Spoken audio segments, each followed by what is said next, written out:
میں ہوں سہیل رانا اور آج ہمارے ساتھ تشریف فرما ہے پاکستان کی بہت بڑی شخصیت کنور دلشاد صاحب۔ ان کا انٹروڈکشن کسی کا محتاج نہیں ہے، اور کل گزشتہ روز اسی وقت فیلڈ مارشل نے ایک سپیچ کی ہے 152 PMA لانگ کورس کی پاسنگ آؤٹ پریڈ پہ۔ میرا ان سے ایک سوال ہے کہ جو کل ان کی سپیچ ہے اس کو آپ کس تناظر میں دیکھتے ہیں؟ فیلڈ مارشل عاصم منیر پاکستان کے پہلے عسکری سربراہ ہیں جنہوں نے انڈیا کو للکارا ہے۔ اس سے پہلے جتنے بھی ہمارے آرمی چیف آتے رہے یا پریزیڈنٹ آتے رہے یا وزیر اعظم آتے رہے، سوائے لیاقت علی خان کے، یہ پہلی شخصیت ہے کہ جنہوں نے انڈیا کو واضح لفظ میں للکارا ہے کہ ہم ہماری جغرافیائی حدود ختم کر دیں گے۔ اس کے معاملے میں ظاہر ہے کہ آپ نے جو جغرافیائی حدود کا جو آپ نے فلسفہ گھڑا ہوا ہے وہ ہم اس کو ملیامیٹ کر دیں گے اگر تم نے پاکستان میں کوئی جہاز دی۔ یہ بہت بڑا واضح پیغام انہوں نے دیا ہے فیلڈ مارشل صاحب نے۔ باقی افغانستان کی پالیسی کے بارے میں ان کا فیصلہ درست ہے، کیونکہ افغانستان کو کے طریقے کے مطابق انہوں نے جس انداز سے جواب دیا ہے وہ بالکل آئندہ ہمیں نظر آ رہا ہے کہ افغانستان پاکستان کے تابع ہو جائے گا۔ اس کی دو مثالیں ہیں۔ فیلڈ مارشل عاصم منیر صاحب کی چند باتیں ایسی ہیں جو فیلڈ مارشل ایوب خان سے بڑی ملتی جلتی ہیں۔ 59 میں ظاہر شاہ تھے افغانستان کے سربراہ، ان کے زمانے میں بھی کیسی صورتحال پیدا ہو گئی تھی جو آج کا صورتحال پیدا ہو گئی۔ تو فیلڈ مارشل ایوب خان نے دھمکی دی تھی کہ بلکہ اپنے پٹھانی زبان میں انہیں دھمکی دی تھی کہ میں ظاہر شاہ کو نام لے کر کہا تھا انہوں نے کہ ایسا تھپڑ ماروں گا اس کا جبڑا باہر آ جائے گا۔ اس کے چند روز کے بعد ہی ان کا ڈیلیگیشن، ان کے وزیر خارجہ، ان کے وزیر دفاع وہ اسلام آباد پہنچ گئے اور ایوب خان سے ملاقاتیں کی اور انہوں نے معذرت کی، اور ساتھ میں یہ بھی کہا جس کے گواہ ہیں اس وقت کے بیسٹ پاکستان کے تھے اسلم کھٹک، وہ بھی اپنی کتاب میں لکھتے ہیں کہ انہوں نے ایوب خان سے ریکویسٹ کی کہ افغانستان کو پاکستان میں شامل کر لیں۔ یہ تاریخی بات ہے، اسلم کھٹک کی کتاب میں لکھا ہوا ہے جو نے اپنی آٹو بایوگرافی لکھی ہے۔ اور ایوب خان نے کہا نہیں، آپ اپنے رہے، ہمیں اس معاملے میں جھگڑے میں نہیں پڑتے، ہم کسی کنفیڈریشن کے معاملے میں نہیں پڑتے۔ انہوں نے کنفیڈریشن کی بھی خواہش کا اظہار کیا کہ میں افغانستان کے جو جنگجو جو ہیں ان کے اندر گھرا ہوا ہوں، میری حکومت صرف کابل تک ہے۔ یہ انہوں نے صدر ایوب خان سے بات کی تھی۔ تو یہ میں نے کہا اس کے بعد جو جواب دیا ہے اب فیلڈ مارشل عاصم منیر نے جواب دیا۔ اس سے پہلے جتنے بھی ہمارے حکمران آئے وہ مسرت کے شکار رہے، ضیاء الحق صاحب آئے، ایون باقی بھی ہمارے ایون ذوالفقار علی بھٹو صاحب بھی آئے، وہ بھی مسرت کے شکار رہے۔ یہ پہلے فیلڈ مارشل ہیں جنہوں نے انڈیا کو بھی للکارا اور افغانستان کو بھی سبق سکھانے کی دھمکی دی۔ تو یہ تو ان کا کریڈٹ جاتا ہے، ہمیں اس کے بارے میں غور و خوض کرنا چاہیے اور فیلڈ مارشل صاحب کے اسٹیٹمنٹ سے پاکستان مضبوط مستقل ہو گئے۔ سر کنور، دوسرا آپ یہ بتائیے، آپ واحد شخصیت ہیں، جب جنرل ایوب خان کو اقتدار سے علیحدہ کیا گیا تو آپ کی 2 میٹنگز ہوئیں اور اس میں انہوں نے جان ایف کینیڈی کا بھی ذکر کیا کہ ایک خط جو جان ایف کینیڈی کو، اس وقت کے پریزیڈنٹ کو، اس وقت کے فیلڈ مارشل اور صدر پاکستان نے لکھا جو 100 سال کے لیے اس کو کلاسیفائڈ کیا ہوا ہے، وہ کیا خط تھا اور آپ کی ملاقات میں کیا بات ہوئی؟ کیونکہ وہ پہلا فیلڈ مارشل تھا اور یہ دوسرے فیلڈ مارشل ہیں۔ اس تناظر میں آپ کچھ کہنا پسند فرمائیں تو اس کا جواب دے دیجیے گا۔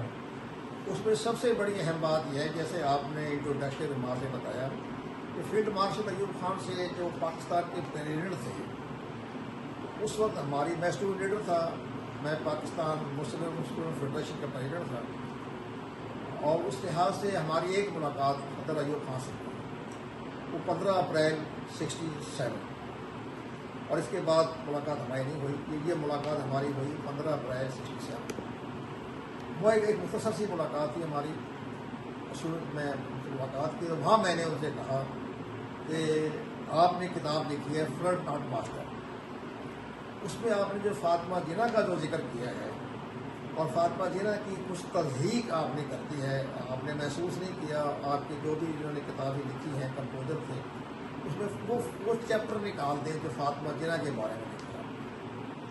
ہم نے اور لیڈر تھے، ہم نے اور کیا ان سے خواہش کا اظہار کرنا تھا. لوگ تو باتیں اور ہی اپنے مفادات کے بارے میں باتیں کرتے ہیں، لیکن میں نے فاطمہ جناح کے حوالے سے بات کی تو انہوں نے اسی وقت الطاف گھور کے سیکرٹری انفارمیشن اور ان کے جو ملٹری سیکرٹری تھے وہ جنرل رفیع تھے، تو انہوں نے اسی وقت انہوں نے الطاف گھور سے بات کی.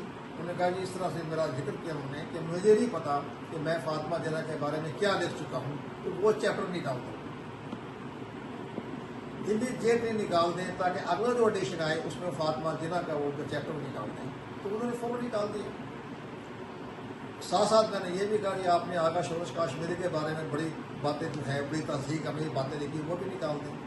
اور پاکستان کے بہت بڑے میں کا صحافی ہیں، انہوں نے وہ بھی نکال دیا. تو یہ ایک ملاقات تھی جو پریزیڈنٹ پاکستان تھی. جب فیلڈ مارشل نہیں رہے، اپنے صدر نہیں رہے، تو پھر میری ملاقات جب وہ اسلام آباد میں اکثر ہوتی رہی. اور آپ یقین جائیں جیسے آپ نے کہا 2 ملاقاتیں نہیں، میری ملاقات 40 ملاقاتیں، یعنی اکتوبر 69 سے لے کر اپریل 74 تک، ان کی ڈیتھ سے 3 دن پہلے تک میری 40 ملاقاتیں. اور سب سے بڑی بات یہ ہوئی کہ اس میں بے پناہ باتیں ہوتی تھی. میں اپنی آٹو بایوگرافی میں نے ذکر کیا، اس کے بارے میں جب میں نے ان سے سوال کیا، ایک آپ کے بارے میں الطاف گھور نے مجھے بتایا ہے کہ آپ نے ایک خط لکھا پریزیڈنٹ کینیڈی کو انڈو چائنا کی جنگ کے بعد، اور وہ خط کیا اہمیت حامل تھا. تو میں نے کہا میں نے بڑے خط لکھے، کینیڈی میرا دوست تھا، اسے میری کوئی بات نہیں مانی. وہ ایسا نہرو کے چکروں میں پڑ گیا، ایسا نہرو کے شہر میں آ گیا، اس نے ہمیں نظر انداز کر دیا اور ہمارا بیلنس ختم ہو گیا، طاقت کا توازن. اس نے میرے کسی خط کا جواب نہیں دیا. تو پھر میں نے ایک خط لکھا ان کو، تو ہمارے اسٹیٹ تھے میسٹر عزیز احمد کے ذریعے رات کو 3 بجے وہ خط جو تھا کینیڈا کو بھیجایا گیا. اس خط میں میں نے جو بہت سی باتیں لکھی، اور وہ خط پڑھنے کے بعد مسٹر کینیڈی نے اس کو 100 سال کے لیے کلاسیفائڈ کر دی. اس خط کی یہ اہمیت تھی. تو میں نے کہا سر تو کیا خط لکھا تھا؟ تو بہت سی باتیں تھیں، میں آپ کو ایک اشارہ کر دیتا ہوں. انہوں نے کہا دیکھیں کہ میں نے یہ لکھا کہ اگر میں کسی کرسچین اسٹیٹ کا پریزیڈنٹ ہوتا تو میری بات مان جاتا، کیونکہ میں ایک مسلم کنٹری کا پریزیڈنٹ ہوں تو میری بات نہیں مانتا.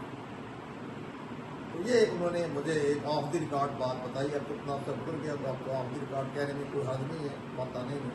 تو یہ مجھے فیلڈ مارشل صاحب نے بتایا. اور جہاں تک ہمارا ان کے ساتھ تعلق ہے، یہ بہت تاریخی حقیقت ہے. ہم کو گوہا تو ختم ہو گئے.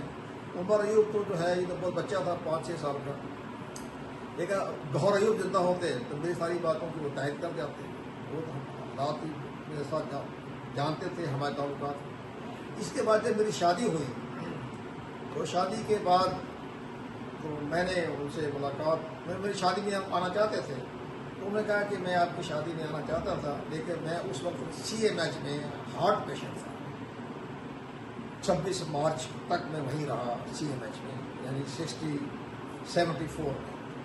تو وہ شادی میں نہیں آئی. لیکن شادی کے بعد جب میں اسلام آباد میں فیملی میری آ گئی، انہوں نے خواہش کا اظہار کیا ملاقات کرنے کا. تو میں وائف ملنے گئے فیلڈ مارشل صاحب سے. تو یہ بات ہے 17 اپریل 74 میں. وہاں میں بڑا 3-4 گھنٹے انہوں نے ہمیں ٹائم دیا اور بڑی باتیں کی، بڑے ہنستے رہے. ان کی بیگم صاحبہ بھی ساتھ تھی. تو ہم نے کئی بار اٹھنے کی اجازت مانگی تو بیگم صاحبہ کہنے لگی آپ بیٹھے. میں نے فیلڈ مارشل صاحب کو اتنا ہنستا ہوا نہیں دیکھا جب سے اقتدار چھوڑا ہے. تو آپ کی وجہ سے ہنس رہے ہیں، باتیں کر رہے ہیں، تو آپ بیٹھے رہیں. تو ہم رات کو 11:30 بجے بیٹھے رہے. تو بہت سی باتیں ہوئی. میں نے اپنی آٹو بایوگرافی میں اس کا ذکر کیا ہے. ایک بڑی اہم انہوں نے کہا کہ میری خواہش یہ ہے کہ میں آپ کی پوری فیملی کو اپنے گھر پہ کھانے میں بلاؤں. تو 20 اپریل ڈیٹ مقرر ہو گئی. 20 اپریل رات کو 8 بجے کہ میرے سارے بیٹے، میری ساری بیٹیاں وہ آئیں گے. ایک بہت بڑا ڈنر ہم آپ کے اعزاز میں دینا چاہتے ہیں. تو ڈیٹ فکس ہو گئی.